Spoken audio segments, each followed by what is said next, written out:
अधिक महिना आणि त्या निमित्ताने परमेश्वराच्या भक्तीमध्ये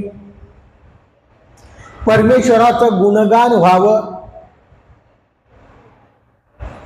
त्या माध्यमातून परमेश्वराचा जो भक्तिरूप रस आहे तो ज्यामुळे उत्पन्न होईल असं स्वामी चक्रहांच्या निरोपित श्रीकृष्ण चरित्र आपण श्रवण करत आहात.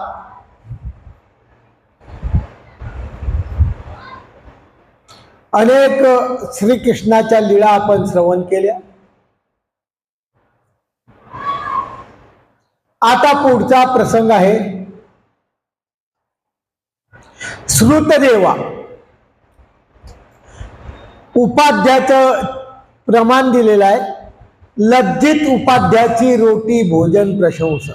स्वामी चक्रधर आणि स्वामी श्रीकृष्ण एकच आहे, या प्रत्येकाला अनुसरून या लीळा आपल्या श्रवण करत आहे. एकदा स्वामी चक्रधर बसलेले आहेत. स्वामी बाईसाला म्हणतात, कोणाचं शतभोजन कोणाचं सहस्र भोजन. आमच्या बटिकाचं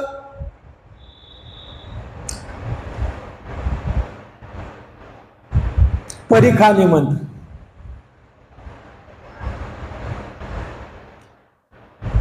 त्या उपाध्याची रोटी स्वीकार केली तर संपूर्ण ब्रह्मांड संतुष्टमय झालं, अशा प्रकारची कथा स्वामी सांगतात. तेव्हा बाईसाहेब विचारते, बाबा द्वापार युगात सुद्धा अशी कथा घडलेली आहे? हा बाई. मग श्रीकृष्ण चक्रवर्तीने श्रुतदेवाची कथा सांगितलेली आहे. एकदा श्रीकृष्ण चक्रवर्ती द्वारकेहून निघाले. आपल्या परिवारासोबत सैन्यासोबत जनक राजा होता. त्या जनकाच्या ठाई पोहोचले. रंगमालिका वगैरे गुढिया तोरणे, नाना प्रकारचे महाउत्सवाचे साहित्य समारंभ त्या ठिकाणी केलेला आहे. श्रीकृष्ण चक्रवर्ती आपल्या परिवारासहित बसलेले आहेत. तेव्हा एक श्रुतदेव होता, ब्राह्मण होता. श्रीकृष्ण चक्रवर्तीची मी थोडी त्याने ऐकलेली आहे. सभा मंडपामध्ये आला,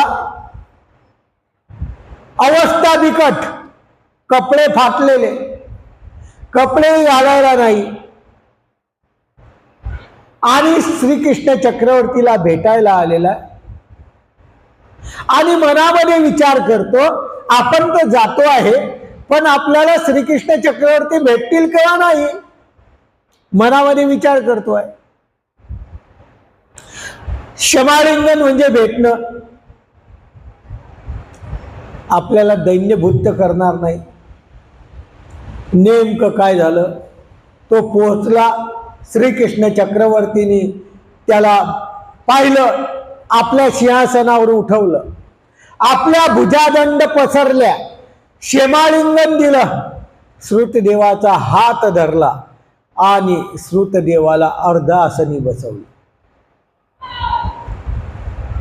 श्रुतदेवाने विनवलं, जीजी माझ्या घराला या.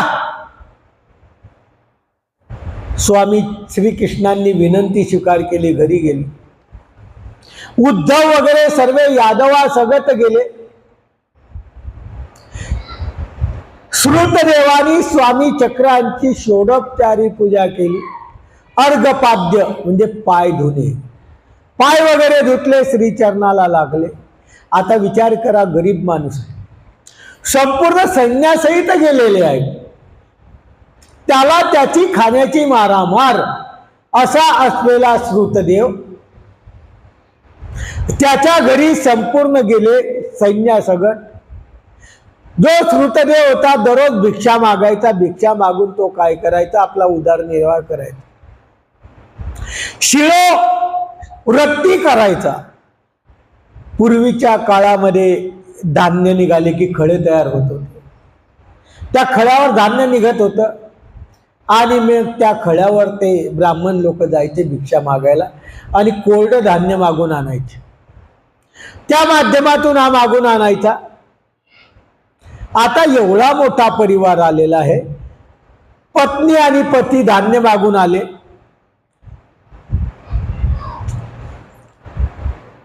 त्या ब्राह्मणीने त्या धान्याचं पीठ केलं. पीठ केल्यानंतर एक मोठं भांडं आणलं, त्याच्यामध्ये पाणी टाकलं. टाक पाणी टाक पाणी टाक पाणी आणि त्याच्यामध्ये ते पीठ टाकलं. पीठ टाकलं, खालून आग लावली, घाटा तयार झाला. काय तयार झाला? घाटा. आणि घाटा तयार झाल्यानंतर सर्व परिवार बसलेला आहे. सर्व परिवाराने यादवासहित आरोहणा करताय. श्रीकृष्ण चक्रवर्ती बसलेले आहेत. श्रीकृष्ण चक्रवर्तीला पत्तरवाडी टाकलेली आहे आणि श्रीकृष्ण चक्रवर्तीच्या पात्रामध्ये घाटा टाकलेला आहे आणि घाटा श्रीकृष्ण चक्रवर्तीहून आवरला जात नाही. इकून इकडं पडायचा, इकून इकडं पडायचा. श्रुतदेवानी पाहिलं. श्रुतदेव म्हणतात, तुम्ही तर अनेक दैत्याला वध करून टाकला आणि हा घाटा तुम्हाला आवरता येत नाही. दैत्य लोकांचा वध केला आणि हा घाटा नाव रे. श्रीकृष्ण चक्रवर्ती म्हणतात, श्रुतदेवा हास्य केलं. हास्य केला आणि म्हणतात की हा घाटा मला न आवरायचं का, म्हणजे तुझा जो भाव पाहिला, अंतकरणातली तुझी जी भक्ती पाहिली, ते भक्ती मला आवरल्या जात नाही. आणि श्रीकृष्ण चक्रवर्तीने यादवासहित तो घाटा त्या ठिकाणी स्वीकार केलेला आहे. त्याचा भाव स्वीकार केलेला आहे. सुकलेली अशी पाने त्यांनी विडा दिलेला आहे आणि विडा दिल्यानंतर श्रुतदेव म्हणतात, आम्हाशी भेटो, आम्हाला भेटा. श्रुतदेव आज्ञा केली श्रीकृष्ण चक्रवर्तीने आणि श्रीकृष्ण चक्रवर्ती तिथून जनकाच्या ठायाला गेले. जिथं बोलवलेलं होतं त्या ठिकाणी पोहोचले. त्या ठिकाणी अतिकाळ झाला. श्रीकृष्ण चक्रवर्ती त्या सपरिवारे आरोग्ना परत तिथं केली आणि श्रीकृष्ण चक्रवर्तांनी श्रुतदेवाचं भोजन, सहस्र भोजन ते स्वीकार केलेलं आहे. अशा माध्यमातून हे लीळा आहे. ती उपाध्याच्या प्रसंगी स्वामी श्री चक्रांनी सांगितलेली लीळा आहे.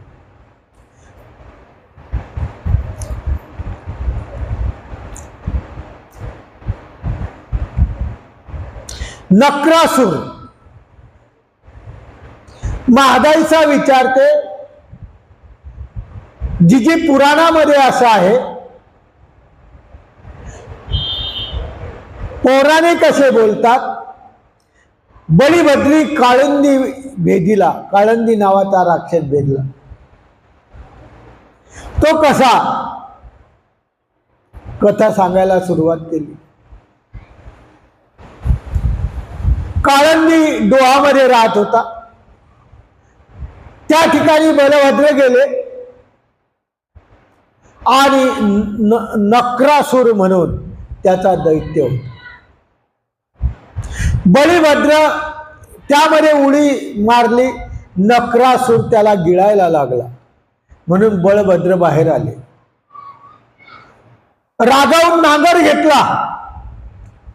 नागर घेतला आणि त्या फाळीने त्या काळिंद्याला उचलंबिलं.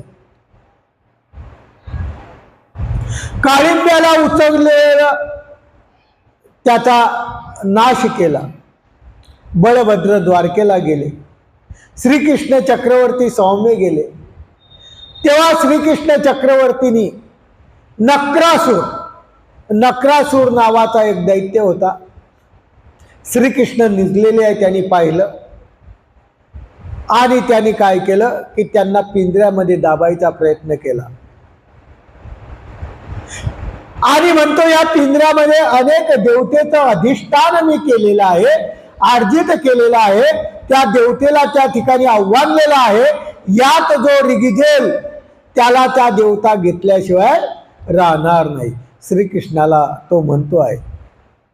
श्रीकृष्ण चक्रवर्तीला म्हटल्यानंतर श्रीकृष्ण म्हणता, एवढं तुम्ही देवतेला बोलवलं, देवतेशी आव्हान केलं, तुमच्या देवता अधीन झाल्या, तुम्ही जाणे एकदा त्याच्यात. तो नक्रासूर म्हणतो, देवता माझ्या अधीन आहे, काय हरकत नाही, तुम्ही बोलवलाय, तुम्ही आव्हानलाय, तुम्ही जाऊन तर पहा. ती आमते काय घेतील, आमचा प्राण घेणार नाही. नक्रासूर गेला, त्यामध्ये गेला. श्रीकृष्ण चक्रवर्तींनी त्याला डांबरलं आणि अशा प्रकारचं त्याच्यामध्ये त्या देवतेने त्या नक्रासुराचा वध घेतला. तेव्हापासून ते दैत्य त्या ठिकाणी नक्रासूर असा प्रसिद्ध झाला आणि त्याचा वध झाला. सांगायचं तात्पर्य, प्रत्येक देवता परमेश्वराच्या अधीन आहे. आमच्या स्वामींच्या काळात सुद्धा हेमाड पंडित ब्रह्मसानानी स्वामींसाठी शस्त्राचं आसन केलं होतं आणि खाली देवता आव्हानलेल्या होत्या. परत परत का सांगतो की दोन्ही अवतार एकच आहे. तेव्हा आमचे स्वामी त्या ठिकाणी गेले, त्यांनी ते आसन बाजूला केलं, खाली कृपादृष्टीने अवलकलं. देवता ज्या अधोमुख होत्या त्या ऊर्ध्वमुख होत्या त्या अधोमुख केल्या आणि श्रीकृष्ण चक्रवर्ती सारखंच आपले स्वामी सुद्धा त्या आसनावर बसले आणि त्याची पूजा स्वीकार केली. परमेश्वरच असा करू शकतो. पुढे शिशुपाळाचा जन्म कसा झाला, महादाईसा विचारते. शिशुपाळाचं आणि श्रीकृष्ण चक्रवर्तीचं वैराचे काही निमित्त, त्यांचं भांडण होतं. गोसाई म्हणतात, बाई वैकुंठीचा विष्णूचा द्वारपाल जय विजय, सनक संकादिके शापिले. शापल्यानंतर शिशुपाळा त्या ठिकाणी जन्मला कळिंगी म्हणून. आणि शिशुपाळ जन्मल्यानंतर शिशुपाळाच्या कपाळावर नेत्र निघाल, डोळा निघाला. दोन तर होतेच, तिसरा डोळा निघाला. सर्वांना आश्चर्य आलं. अनेक प्रकारचे ज्योतिष बोलवले. ज्योतिष बोलवल्यानंतर त्याचं भविष्य पाहिलं. प्रत्येक भविष्यकारांनी सांगितलं की हा ज्याच्या मांडीवर बसेल आणि बसल्यानंतर त्याचा डोळा जाईल तो त्याचा वैरी होईल. अनेक राजे आले, पाहायला आले, सुंदर होता दिसायला. प्रत्येक राजाने मांडीवर घेतलं, परंतु काही कोणाच्या तो नेत्र जाईना. मग काय करावं, काय करावं, त्यांनी काय केलं, श्रीकृष्ण चक्रवर्तीला बोलवलं. कृष्ण चक्रवर्ती एका यज्ञाच्या निमित्ताने त्या ठिकाणी आले. शिशुपाळ कपाळ श्रीकृष्ण चक्रवर्तींनी अवलोकन केलं कृपादृष्टीने आणि अवलोकन करतात पाहतात त्याचा नेत्र काय आला, निघून गेला. नेत्र छाडला. सर्व लागले की आता हे याला मारतील. दमघोष विनवायला लागला, जिजी याते मारावे नाही, जो याच्या नेत्र याला पाहून ज्याचं नेत्र निघून जाईल तो याचा वैरी होता. म्हणून श्रीकृष्ण चक्रवर्तीला ते खूप विनंती करताय, आई वडील काय करावं. श्रीकृष्ण चक्रवर्ती म्हणतात, आम्ही मारणार नाही. एक अपराध नाही, दोन अपराध नाही, तीन अपराध नाही, 100 अपराध आम्ही त्याचे पोटी सामावू. किती? 100 अपराध आम्ही पोटामध्ये सामावू. आणि पोटामध्ये सामावल्यानंतर जेव्हा 101 अपराध होईल तेव्हा आम्ही त्याला मारू. तेव्हा ते म्हणतात काय हरकत नाही. दमघोषाने तो यज्ञ विसर्जन केला आणि तो विचार करतो 100 अपराध कधी होतील, एकाएकी तर होणार नाही, हा मरणार नाही. म्हणून श्रीकृष्ण चक्रवर्ती त्या ठिकाणी गेले. जरासंधाची त्याची मैत्री पडली, शिशुपाळाची जरासंध. आणि श्रीकृष्ण चक्रवर्तीला आपल्या दांगटपणाने तो न लेखी. शिशुपाळ विचारत नव्हता, वैरी होता. श्रीकृष्ण चक्रवर्तींनी राजसूयांनी त्याला वधलेला आहे. राजसूयज्ञामध्ये त्याचा वध केलेला आहे. पुढे येईल अशा प्रकारचा शिशुपाळाचा जन्म झालेला आहे आणि तो शिशुपाळ श्रीकृष्ण चक्रवर्तीचा वैरी झालेला आहे. कारण श्रीकृष्ण चक्रवर्तींनी कृपादृष्टीने अवलोकन केल्यावर त्याचं नेत्र गेलं. पुढे शुक जन्म माहीतच आहे तुम्हाला. एक वेळ महाराईचा विचारते,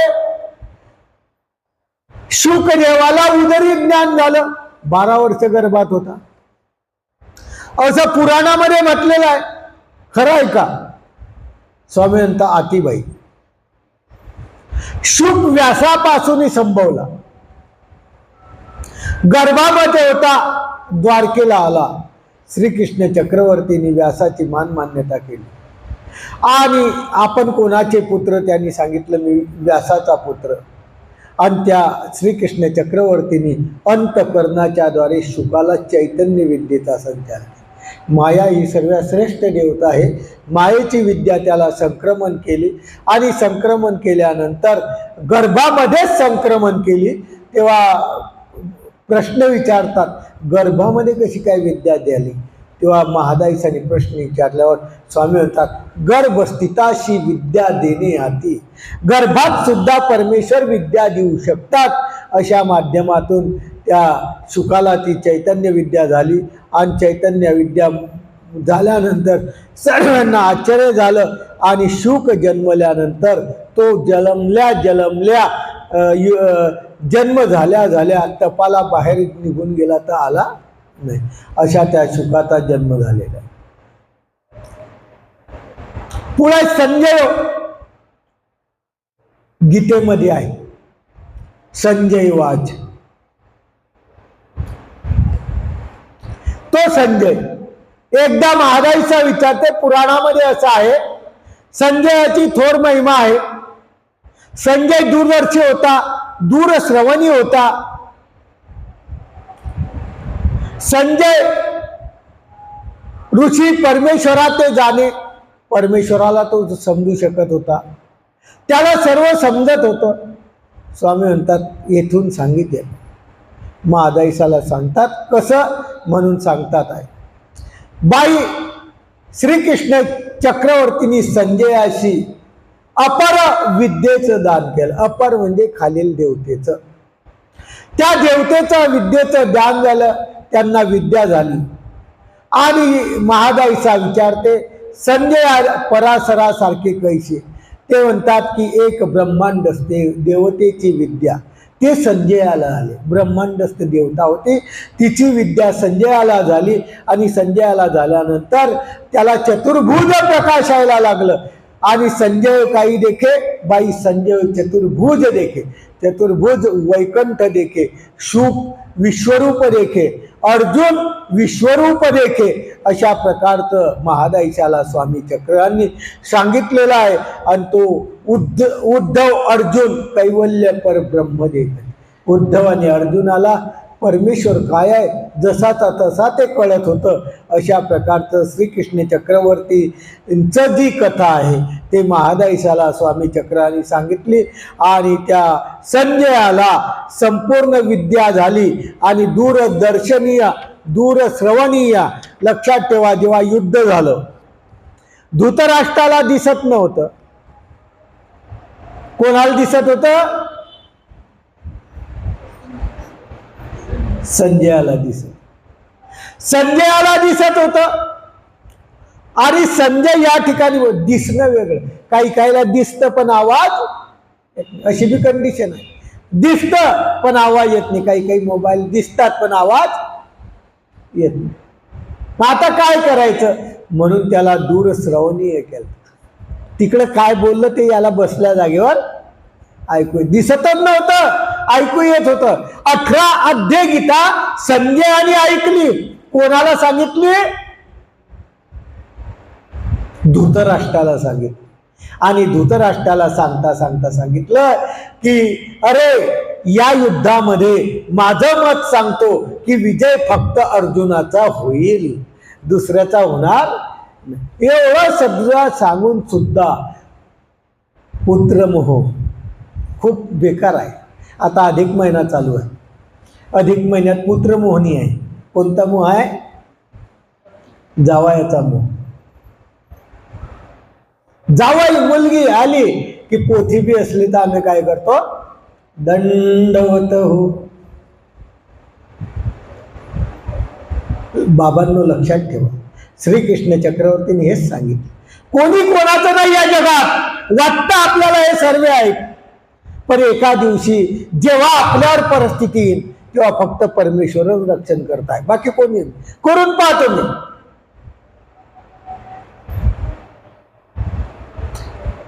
एका बाह्य आई बापाला 2 मुलं होते. 2 मुलं आले, लग्न आल्या, 2 सुना आल्या. सुना आल्यानंतर तुम्हाला माहित आहे बाया आले की काय होतं. दोन्ही स्वतंत्र आले. स्वतंत्र आल्यानंतर आई बापाची फजिता व्हायला लागली. त्याच्यामध्ये बाप वारला, आई राहिली. मग सांभाळायचं कोणी? सांभाळायचं कोणी? तर मग 15 दिवस एकाने सांभाळायचं, 15 दिवस एकाने सांभाळायचं, असं ठरलं. मग एका बाईला सांगते ते, मला 1 दिवस उपाशी राहावं लागतं. म्हणे का? तर महिना फक्त 30च दिवसाचा आहे. 15 दिवस इकडं, 15 दिवस. काही महिने 31 तारखेचे आहे. जसा आता येणारा महिना मे 31 तारखेचा आहे. मग 1 दिवस मला हेही जेवायला बोलवत नाही, हाही जेवायला बोल, 1 दिवस उपाशी राहावं लागतं. बाबा हेच श्रीकृष्ण चक्रवर्तींनी भगवद्गीतेच्या माध्यमातून आपल्याला सांगितलं की आपण ज्या ममतेमध्ये फसलेलो आहे ती ममता काही कामाची नाही. ती ममता आपल्याला एका दिवशी नरकाला नेणारी आहे. आणि ज्या ममता पाहिजे श्रीकृष्ण चक्रवर्तीचे परमेश्वर, तीच ममता आपल्याला याच्यातून उद्धारक आहे. हा संदेश श्रीकृष्ण चक्रवर्तींनी संध्याच्या मार्फत धृतराष्ट्राला दिला. पुन्हा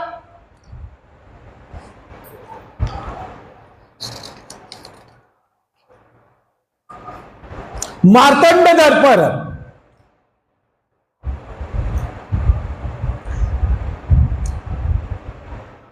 पुराणामध्ये मार्तंड नावाचे एक आहे. ते परंपरेमध्ये असे बोलतात की याला भरपूर आयुष्य आहे. खरंय का हे? महादायसाने विचारलं. आतीबाई, मार्तंडाला कल्पेपर्यंत आयुष्य आहे.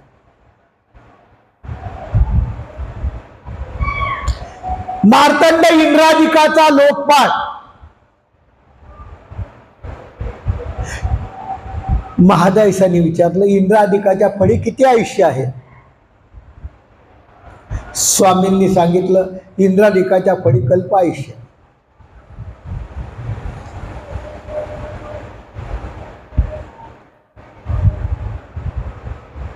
ब्रह्मादिक त्यांच्याही फळी आयुष्य आहे. एक वेळ द्वारावतीहून श्रीकृष्ण चक्रवर्ती पर्वाकारने गोकुळामध्ये वृंदावनामध्ये गेले. अवघे ऋषी देव दानव सर्व त्या ठिकाणी गेलेले आहेत. तेव्हा त्या ठिकाणी मार्तंड ऋषी आला. त्यावेळी नारद श्रीकृष्ण चक्रवर्तीची स्तुती करतो आहे. त्याला ते देखवे ना. अवघे ऋषी दैत्य दानव श्रीकृष्ण चक्रवर्तीला नमस्कार करताय. सर्वांना कळालेला हा परमेश्वर आहे. सर्वांनी श्रीकृष्ण चक्रवर्तीला अवसर दिलेला आहे, पण हा मात्र वाकला नाही. यांनी नमस्कार सुद्धा केला नाही या मार्तंड ऋषीने. श्रीकृष्ण चक्रवर्ती मार्तंडाला विचारतात, इथं कसे काय आले? त्या मार्तंड काय म्हणतो, तुम्हाला उपदेश देण्यासाठी आलो. काय म्हणतो मार्तंड? तुम्हाला उपदेश देणे.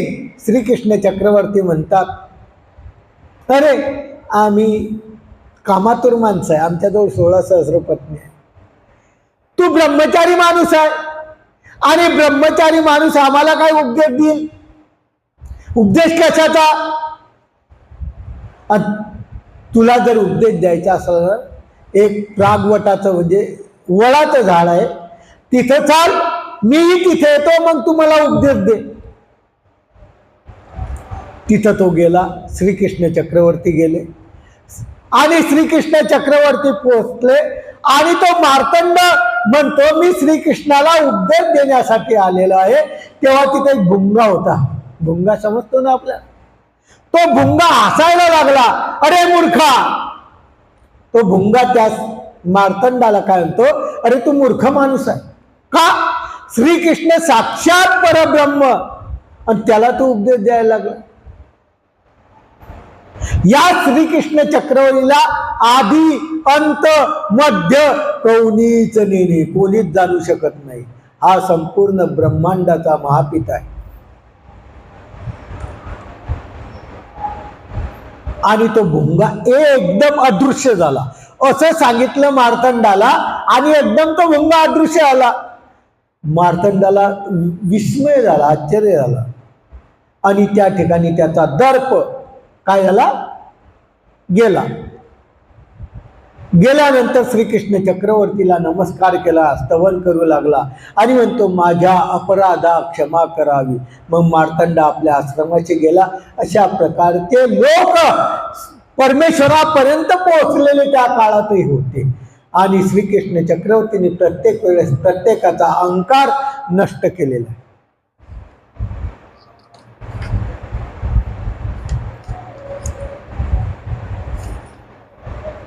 एकदा युधिष्ठिराला अहंकार आला. कोणाला? युधिष्ठिर. आणि युधिष्ठिराला अहंकार आल्यानंतर एक चरित्र स्वामी चक्रांनी सांगितले. माणसाला कधी आता इतका सुंदर असलेला युधिष्ठिर, तुम्हाला माहिती आहे सर्वात धर्मवान कोण होता? युधिष्ठिर. प्रत्येक गोष्ट धर्मवान होता, तरी त्याला अहंकार आलेला आहे. एकदा कशा करता आला? म्हणून रावजगावचं चरित्र आहे. रामजगाव स्वामी चक्रांच्या चरण स्पर्शाने पवित्र झालेलं. एकदा रामजगावला स्वामी चक्रधर येत आहे अहेरमलहून रामजगावला येत आहेत आणि रस्त्यात येताना माणिक दंड म्हणून एक स्थान आहे. त्या माणिक दंड स्थानाजवळ नाथोबा विचलित झाला. नाथोबा विचलित झाला. आपलं सर्व सामान तिथं स्वामींत टाकून दिलं. आता मी रात्रीने चाललो इथून. बाईसा म्हणते बाबा नाथो असा काय करतो? सर्व मला एकलीला सोडून चालला तो. गोसाई म्हणतात बाई जाऊ द्या, मागून तर 4-5 दिवसांनी येईल. तो आता राहण्याच्या स्थितीत नाही.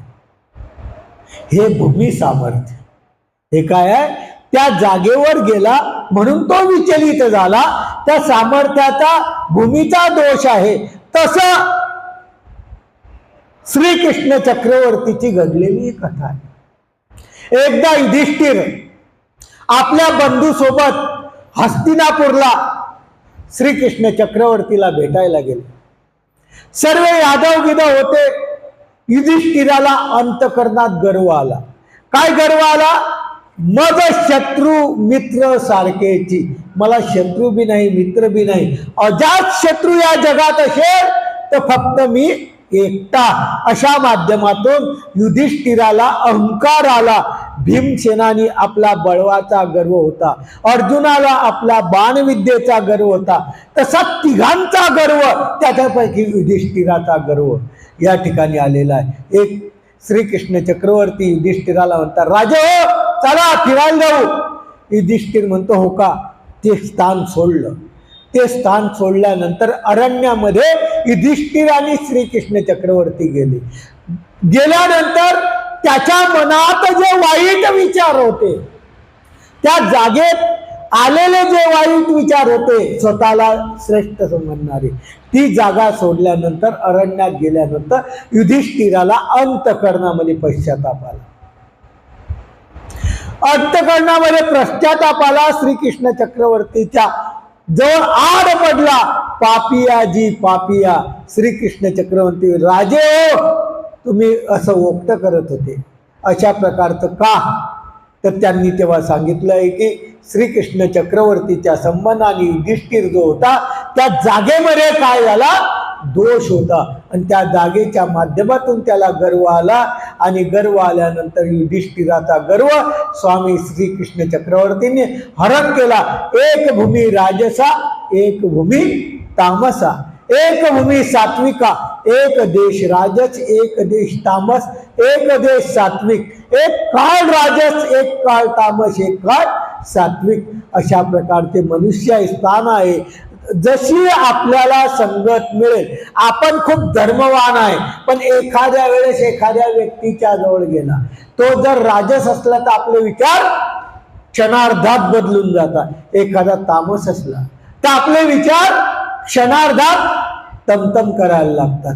एखादा सात्विक असला तर आपण तामस जरी असलो तर त्या ठिकाणी गेल्यानंतर विचार सात्विक होतात. अशा या जागेच्या सामर्थ्यामुळं युधिष्ठिराला परिणाम झाला असं श्रीकृष्ण चक्रवर्तींनी सांगितलं. तीच कथा आमच्या स्वामींनी त्या बाईसाला या नाथोबाच्या माध्यमातून सांगितली. पहिले युधिष्ठिराचा गर्व हरण केला, मग भीमाचा गर्व हरण केला. दुसरं चरित्र भीमधर्म. कारण प्रत्येक जीवाचा उद्धार करायचा असला परमेश्वराला तर अंतकरणात एकही कर्म चांगलं असो का वाईट असो ते कर्म नासावं लागतं. म्हणून स्वामी चक्रांनी सांगितलेलं आहे की अनुसरल्याचे जे कर्म आहेत ते परमेश्वर काय करतात, चांगले असो का वाईट असो ते अनारब्ध प्रारब्ध भोग क्षेव, त्या भोगामध्ये बी कर्मवशे दैववशे अशा प्रकारचे भोगून प्रत्येक कर्म नासावं लागतं. त्या माध्यमातून या भीमाला अहंकाराचा गर्व होता. अहंकाराचा गर्व स्वामींना नासायचा होता. एकदा श्रीकृष्ण चक्रवर्ती भीमसेनाचा गर्व कोण्या प्रकारे हरला असं बाईसांनी विचारलं आणि स्वामी चक्रांनी कथा सांगायला सुरुवात केली. एकदा द्वारकेला सभा मंडप भरलेला होता. श्रीकृष्ण चक्रवर्ती उद्धव सर्व राजे त्या ठिकाणी होते.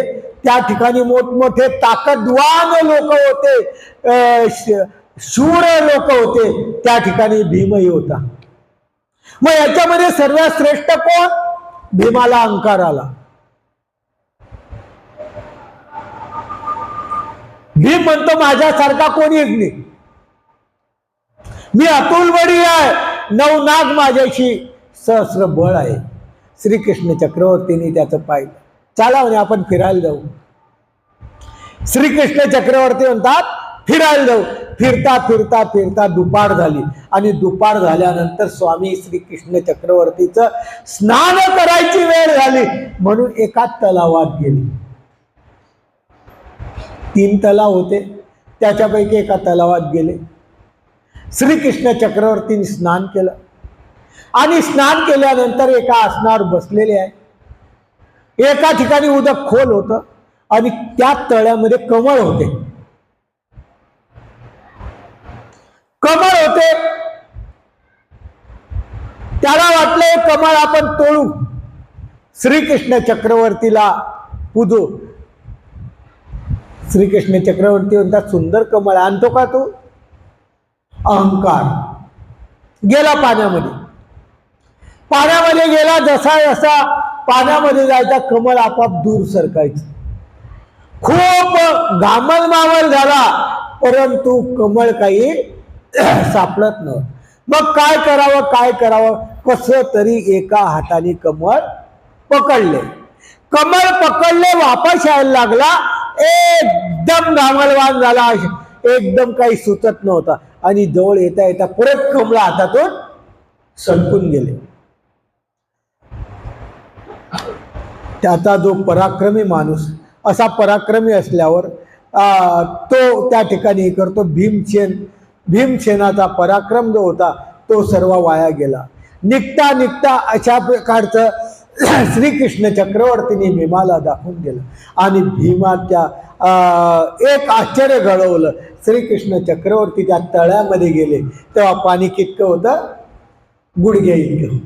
हा गेला, पाणी खूप मोठं होतं. श्रीकृष्ण चक्रवर्ती गेले, गुडघ्या इतक्या पाण्यामध्ये गेले आणि ते कमळ तोडून आणले, भीमसेनाच्या हाती दिले आणि भीमसेनाला जो अहंकार होता तो अहंकार त्या ठिकाणी काय झालेला नष्ट आलेल्या भीमसेनाला तांबूळ दिला. भीमसेन खूप थकलेला होता आणि थकलेला नंतर श्रीकृष्ण चक्रवर्ती म्हणतात, अरे भीमा, असा अहंकार करू नको, जगात बहुरत्न वसुधरा, या जगात एक पेक्षा एक समर्थ आहे. म्हणून त्या भीमसेनाला कुंभकर्णाची गोष्ट सांगितली. कुंभकर्ण त्रेतायुगात झालेला आहे. कुंभकर्णाची डोकं खूप मोठं होतं आणि त्या डोक्यामध्ये 3 तलाव होते. कुंभकर्णाच्या डोक्यामध्ये हे 3 तलाव होते. अरे त्याची डोई एवढी होती की 3 ठिकऱ्या होत्या, त्याच्या 3 भाग झालेले होते तलावाचे. ते तलाव होते. त्या श्रीकृष्ण चक्रवर्तीचा डोळ्याचा अंतर किती होतं म्हणे, या डोळ्यापासून तर या डोळ्यापर्यंत पोहोचायला किती वेळ लागतो आपल्याला? किती वेळ लागतो? कधी केले तुम्ही या डोळ्यापासून त्या डोळ्यापर्यंत? तेव्हा श्रीकृष्ण चक्रवर्ती म्हणतात, अरे या डोळ्यापासून निघाल्यानंतर त्या डोळ्यापर्यंत जायला कुंभकर्णाच्या किती वेळ लागायचा? 12 गावं टाकून जावं लागायचं, तेव्हा दुसरा डोळा यायचा. तू काय अशा अहंकाराच्या गोष्टी करतो? अशा प्रकारचा कुंभकर्ण होता. त्या 6 मास निद्रा आपण किती वेळ झोपतो? 8 तास, 4 तास, 5 तास, 6 तास. तो किती वेळ झोपायचा? 6 महिने. 6 महिने झोपायचा आणि 6 महिने जागायचा. असा तो वीर. अरे तू काय त्याच्या ठेवणवर आहे? आणि श्री चरणाचेनी अंगुठेनी श्रीकृष्ण चक्रवर्ती तिथं आहेत आणि श्रीकृष्ण चक्रवर्तीने ती कथा कुंभकर्णाची सांगितलेली आहे की तुला कुंभकर्णाची विशेषता वाटेल, पण कुंभकर्णापेक्षा सुद्धा अनेक श्रेष्ठ वीर होते. तू स्वतःला श्रेष्ठ समजतो ना, तुझ्यापेक्षा कुंभकर्ण होता. कुंभकर्णाहून सहस्रार्जुन होता. सहस्रार्जुन तो इतका थोर होता की त्यांनी रावणाला कीटक म्हणून एका पाळण्यामध्ये खेळण्यासारखं टाकलं होतं. त्या सहस्र अर्जुनाने इतका मोठा भला मोठा रावण त्याला पाळण्यामध्ये खेळण्यासारखं टाकलेलं होतं. अशा प्रकारचं श्रीकृष्ण चक्रवर्तींनी त्या सहस्र अर्जुनाची हे सांगितली. राम कुंभकर्ण आणि अशा प्रकारचं त्यांचं युद्ध झालं. रामाने रावणाचं शरीर हे केलं, पण धडापासून शरीर वेगळं झाल्यानंतर सुद्धा ते मरत नव्हतं. तेव्हा रामाने एक बाण सोडला शतगुणी आणि त्याचं ते शरीर नष्ट केलं. ते नष्ट केलेलं शरीर 3 ठिकाणी पडलं आणि त्याचे 3 तलाव झाले. अशी कथा भीमसेनाचा दर्प हरून श्रीकृष्ण चक्रवर्तींनी सांगितली. की तू काय अहंकार समजतो? आपण कोणत्याच गोष्टीचा आपल्याला स्वतःला अहंकारी समजू नये. मी खूप पैशावाला आहे, माझी खूप प्रसिद्धी आहे, मी खूप आमदार आहे, मी खूप खासदार आहे, गावात माझी खूप वोट आहे. जेव्हा परिस्थिती येते तेव्हा सर्व दिसते आणि या भीमाचा या ठिकाणी दर्प नाही. आता अर्जुनाचा दर्प सर्वांना माहित आहे. अर्जुनाची कथा, परंतु या कथेमध्ये काही वेगळं दिलेलं आहे. कदाचित ते कथा दुसरी असेल, हे कथा दुसरी असेल.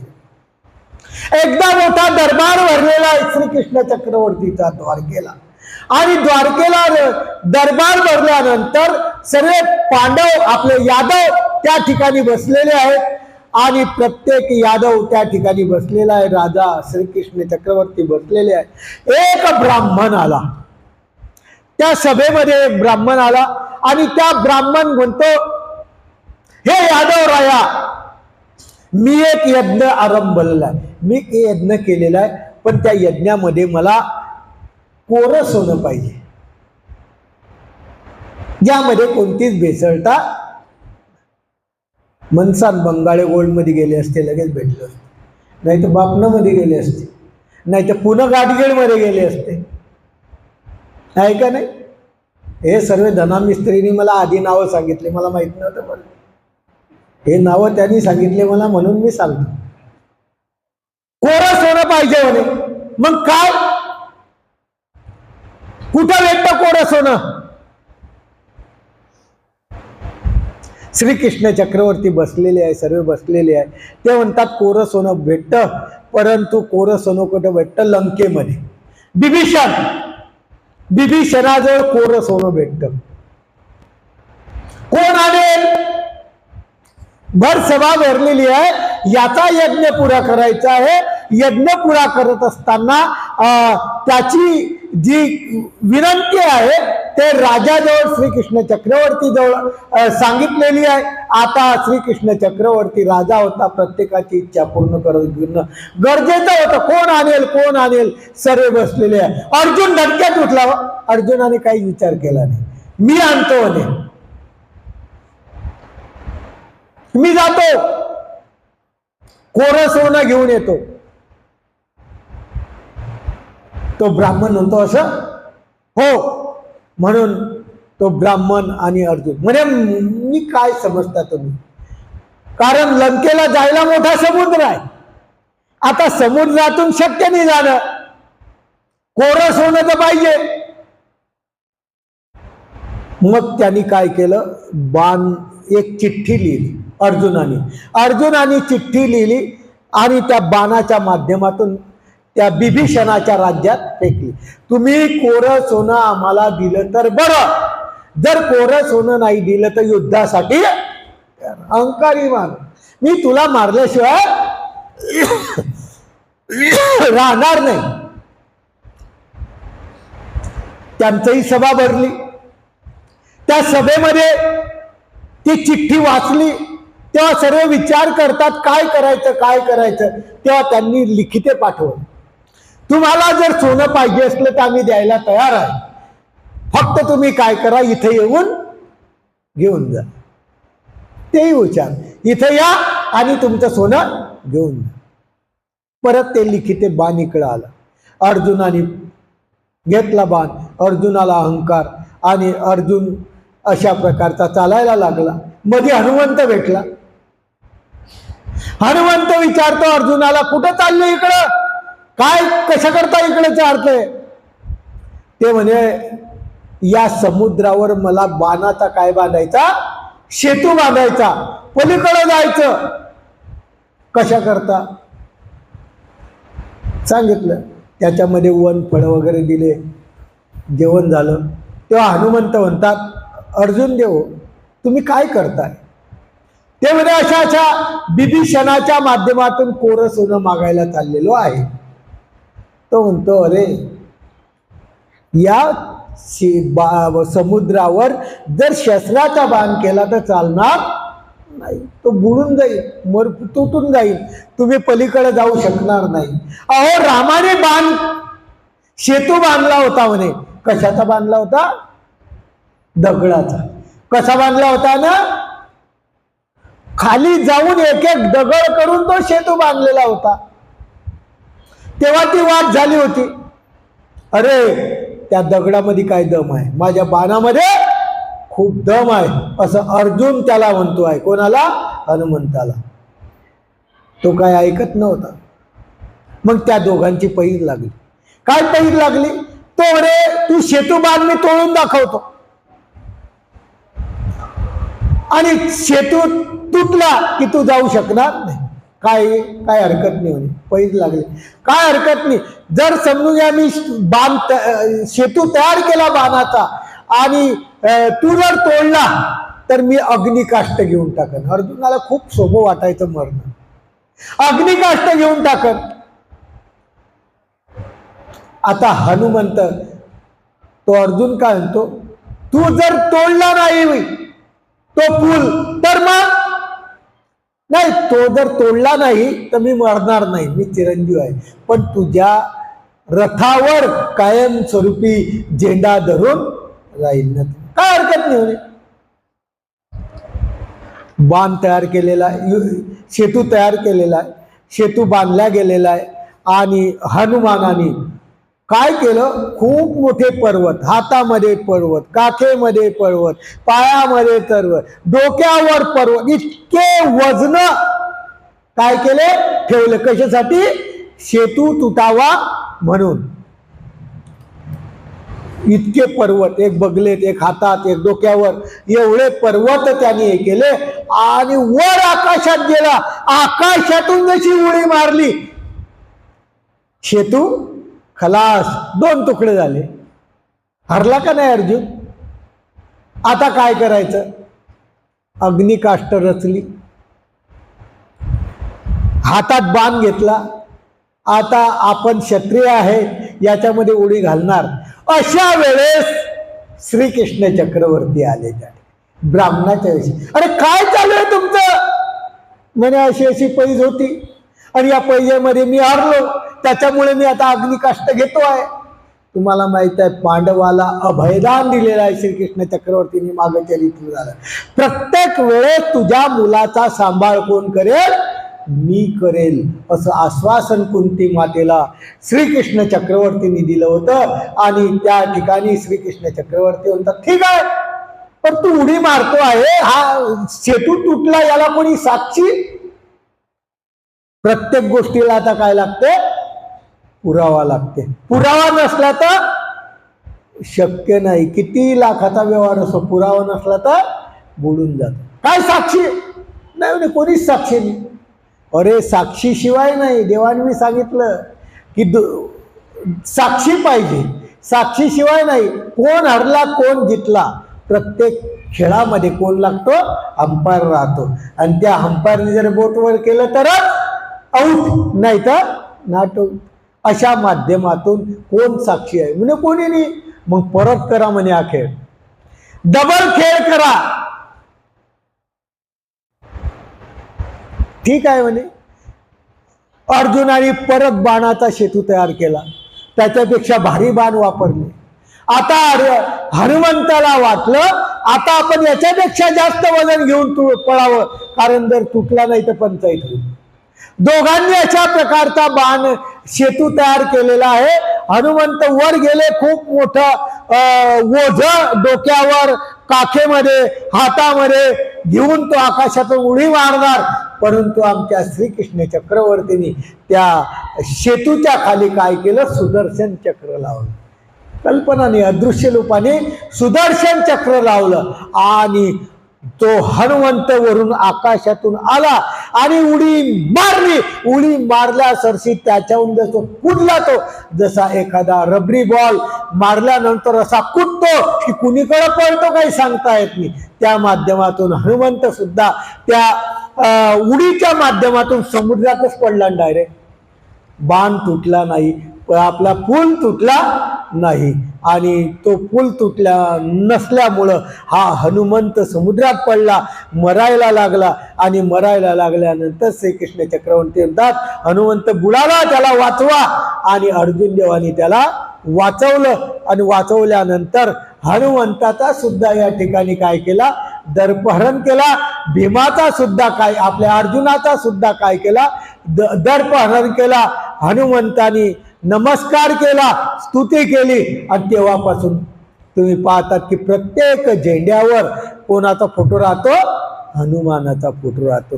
म्हणजे हनुमान त्याची सेवा पत्करण्यासाठी समर्थ झाला.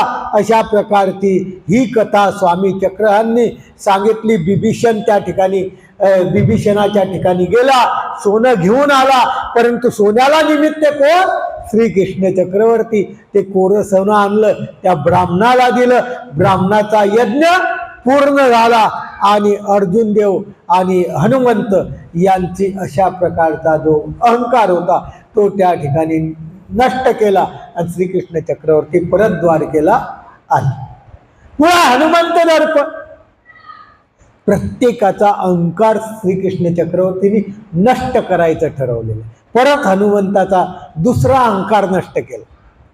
एक वेळ डाळिंबा विचारतात, वा प्रत्येक ठिकाणी वेगवेगळे आहेत. डाळिंबाने प्रश्न केला, हनुमंत 11वा रुद्र मानतात. हा हनुमंत 11वा रुद्र मानतात, याच्यापेक्षा प्रतिमल्ल या जगात दुसरा कोणी नाही, असे लोक मानतात पुराणावाले. खरं आहे का?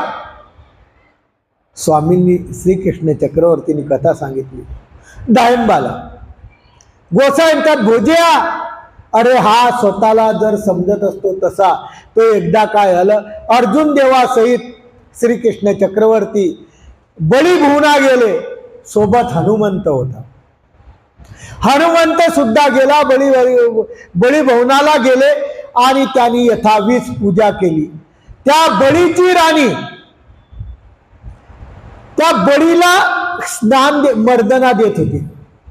आता मर्दना देत होती, मर्दना दिल्यानंतर स्नान करावं लागतं, म्हणून तो राजा स्नानाला जाणार म्हणून त्याच्या एका कानातली बाळी त्यांनी एका दगडावर ठेवली. आंघोळीला गेला.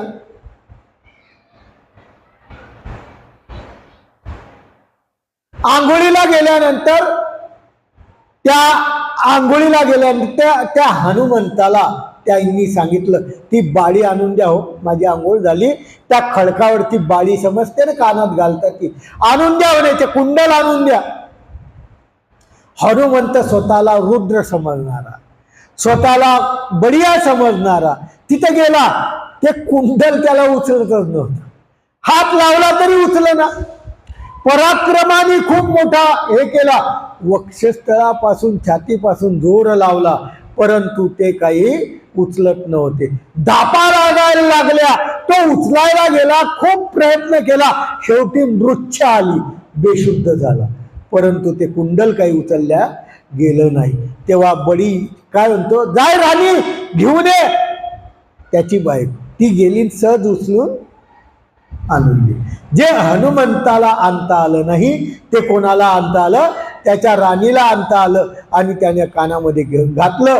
श्रीकृष्ण चक्रवर्ती तिथे बसले होते. हनुमंत हा 11वा रुद्र म्हणतात, अशा प्रकारचा.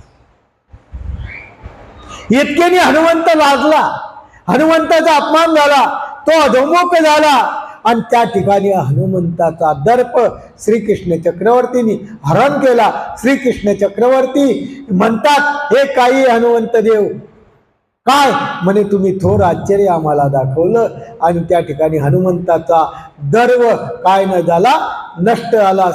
कृष्ण चक्रवर्तीला त्यांनी हात जोडले. तो बळी चक्रवर्तीने श्रीकृष्ण चक्रवर्तीला हात जोडले आणि समस्तांचं पूजन करून त्या ठिकाणी अर्जुन देवासोबत द्वारकेला आले. असं हनुमंताचा दर. पुढे मदन दर्प. मदन माहित आहे तुम्हाला, सौंदर्याचा देवता. याच्यासारखी सौंदर्य देवता नाही असं लोक म्हणतात. एकदा महादाईसा विचारते, स्वामी चक्रहांना श्रीकृष्ण चक्रवर्तीचं अनुपम्य लावण्य आहे, एथीची दैवी ते कॉपी नाही. उदाहरण असं पुराणामध्ये बोलतात. पुराणामध्ये सुद्धा आलाय की श्रीकृष्णाचे चक्रवर्तीचं लावण्य म्हणजे लावण्य. हे साच स्वामी म्हणता आतीबाई, श्रीकृष्ण चक्रवर्ती बर्वे. श्रीकृष्ण चक्रवर्ती ते देखून मदनाचा दर्प हरण झाला. कसा, महाराईसा विचारते, जीजी सांगा, मदनाचा दर्प अहंकार कसा नष्ट आला. स्वामींनी ती कथा सांगायला सुरुवात केली. एक वेळ श्रीकृष्ण चक्रवर्ती स्वर्गाला गेले. भली मोठी सभा भरलेली आहे इंद्राची. इंद्र सभेमध्ये बसलेला आहे. तेथे मदन देवता इंद्राच्या दर्शनाला आले. मदनाला आपल्या सुंदरतेचा गर्व होता. माझ्यासारखा या त्रिभुवनात कोणी सुंदर नाही. परंतु मदनाने श्रीकृष्ण चक्रवर्तीला पाहिलं.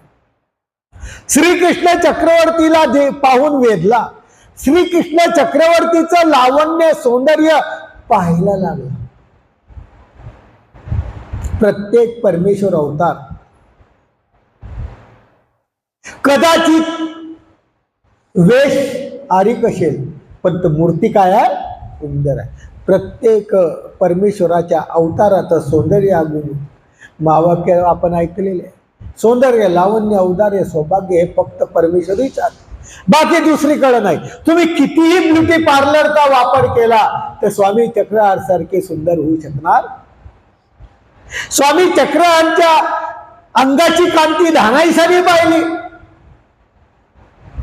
आई बापाला हट्ट केला, झाली का? नाही. कारण श्रीकृष्ण चक्रवर्तीची, आमच्या स्वामींची दैवी, ते फक्त परमेश्वरच जाणू शकतात, बाकी कोणी नाही. आणि त्या मदनाने ते ओळखली, सौंदर्य पाहायला लागला. निमचोनिमी क्षणाला पापणी हलवायचा आणि त्याच्या डोळ्याला आधारी आहे. कारण आतापर्यंत उभ्या आयुष्यात त्यांनी अशी मूर्ती पाहिलेली. देवता आहे. मदन कोण आहे? देवता आहे. आपण तर मानव आहे हो. त्या देवतेने मदनाने श्रीकृष्ण चक्रवर्तीची सौंदर्य पाहिल्यानंतर धिक धिक माझं सौंदर्य, माझ्या सौंदर्याला काही जगात किंमत नाही, माझ्या जगण्याला काही किंमत नाही, माझं धिक जिना आहे. आणि बेशुद्ध झाला. मदन श्रीकृष्ण चक्रवर्तीची मूर्ती पाहून बेशुद्ध झाला. आणि बेशुद्ध झाल्यानंतर श्रीकृष्ण चक्रवर्तींनी त्याला नेत्राने परिमार्जन केलं, सावध केलं. श्रीकृष्ण चक्रवर्ती म्हणतात, मदना काय झालं?